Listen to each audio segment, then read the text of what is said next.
السلام علیکم پیارے بچوں، یہ ہماری تاریخ شہریت کی کتاب ہے جس کا ہم شہریت کا پہلا سبق پڑھنے جا رہے ہیں۔ آئیے اس کی فہرست کی طرف۔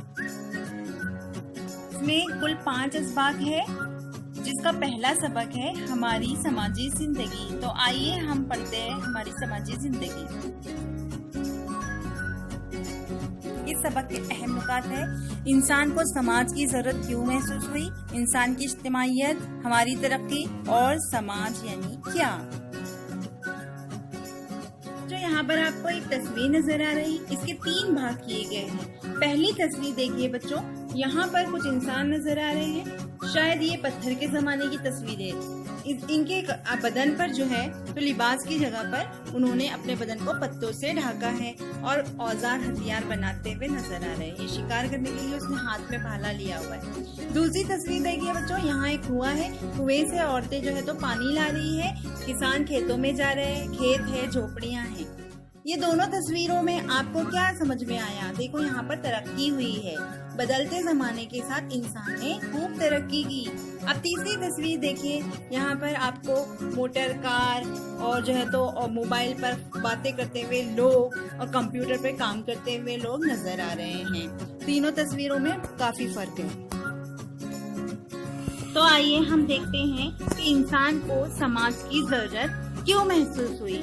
پہلے انسان خانہ بدوشی کی زندگی گزارتا تھا، جنگل بھٹکتا تھا، لیکن بعد میں جب اس نے کھیتی کرنا سیکھا تو وہ ایک جگہ اپنی جھوپڑیاں بنا کر رہنے لگا، گروہ بنا کر رہنے لگا۔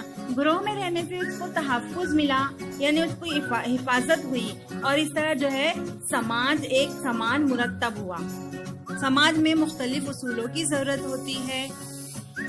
اس ضرورت کے تحت رسم و رواج، روایات، اخلاقی قدریں، اصول اور قوانین وجود میں ہیں، جن کی وجہ سے انسان کی سماجی زندگی زیادہ منظم اور مستحکم ہو گئی۔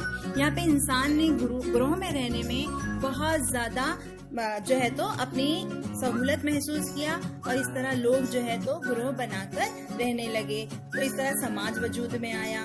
اب ہے انسان کی اجتماعیت۔ دوسرا پوائنٹ ہے ہمارا انسان کی اجتماعیت۔ انسان فطری طور پر مل جل کر رہنا پسند کرتا ہے۔ ہم سب مل جل کر ایک ساتھ اور انسانوں کے درمیان رہنا پسند کرتے ہیں۔ اگر ہم کو کسی جنگل میں چھوڑ دیا جائے تو کیا وہاں ہم اپنے آپ کو سیف محسوس کریں گے؟ نہیں، بالکل بھی نہیں، کیونکہ ہم کو سب کے درمیان رہنا پسند ہے۔ آپ بھی اپنے دوستوں اور سہیلیوں کے ساتھ رہنا پسند کرتے ہوں گے، ہے نا؟ کیونکہ ہم لوگ اپنے خیالات، اپنے جذبات اپنے سہیلیوں کے ساتھ شیئر کرتے ہیں۔ اب دیکھو ہماری بے شمار ضرورتیں ہوتی ہیں، جیسے غذا، لباس، مکان، یہ ہماری ضرورتیں ہوتی ہے۔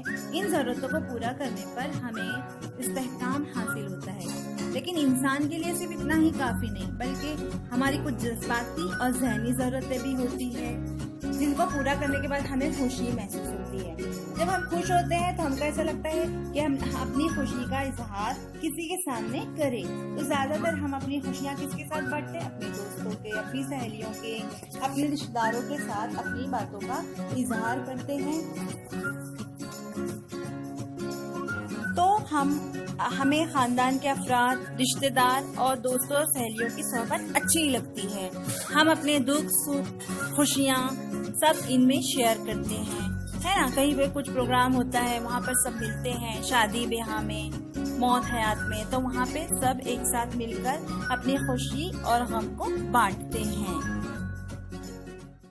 آئیے بولنا لکھنا سیکھیں۔ اگر آپ کو ڈرائنگ کے مقابلے میں پہلا انعام ملتا ہے تو اسے آپ اپنے ہی پاس رکھیں گے یا اپنے دوستوں یا سہیلیوں کو دکھائیں گے؟ اس کے بعد آپ کو کیسا محسوس ہوگا؟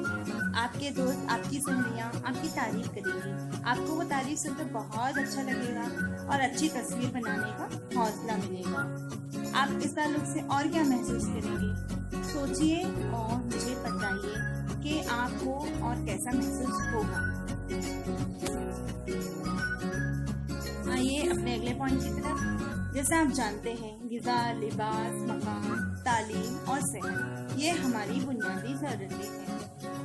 ان کی وجہ سماج کے افراد کی محنت اور ان کی ہنرمندی کی وجہ سے چیزیں تیار ہوتی ہیں۔ تعلیم اور صحت سے متعلق خدمات اور سہولیات کی بنا پر ہم باعزت زندگی گزارتے ہیں.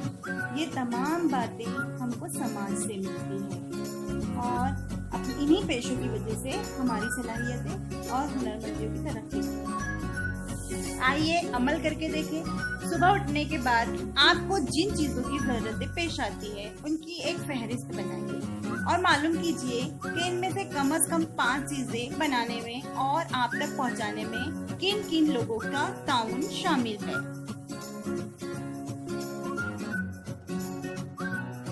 بچوں، ہمارا اگلا پوائنٹ ہے ہماری ترقی. ہر انسان میں فطری طور پر کچھ خوبیاں اور صلاحیتیں ہوتی ہے. سماج میں رہنے سے ان صلاحیتوں کی ترقی ہوتی ہے. ہم پیدائش سے ہی بولنا نہیں سیکھ لیتے. جیسے جیسے ہم بڑے ہوتے ہیں چھوٹی چھوٹی گفتگو کرنے لگتے ہیں اور جب اسکول میں بچہ جاتا ہے تو مختلف زبانوں سے بھی واقف ہو جاتا ہے. ہم آزادانہ طور پر غور و خوض کرنے کی صلاحیت بھی رکھتے ہیں. اگر فرض کرو کسی ٹاپک پہ مضمون لکھنے دیا جائے تو 2 بچوں کا مضمون الگ الگ ہوگا کیونکہ دونوں کے خیالات مختلف ہوں گے. ہمارا اگلا پوائنٹ ہے سماج یعنی کیا. سماج یعنی معاشرہ. سماج میں تمام آدمی، عورتیں، جوان، بوڑھے، چھوٹے لڑکے اور لڑکیاں شامل ہوتی ہے. ہمارے خاندان بھی سماج کا ایک جز ہے. سماج میں مختلف گروہ، ادارے اور تنظیمیں بھی ہوتی ہے. کیا آپ جانتے ہیں پیدائشی طور پر سب انسان برابر ہے. انسان ہونے کے ناطے سب کا درجہ یکساں ہے اور ہمارے بھارت کے قانون میں بھی سب کو برابری کا درجہ دیا گیا ہے. تعلیم، صلاحیت اور ہنر مندی کا استعمال کر کے ہم اپنی ترقی کر سکتے ہیں. تو بچوں، یہاں ہمارا یہ سبق مکمل ہوا.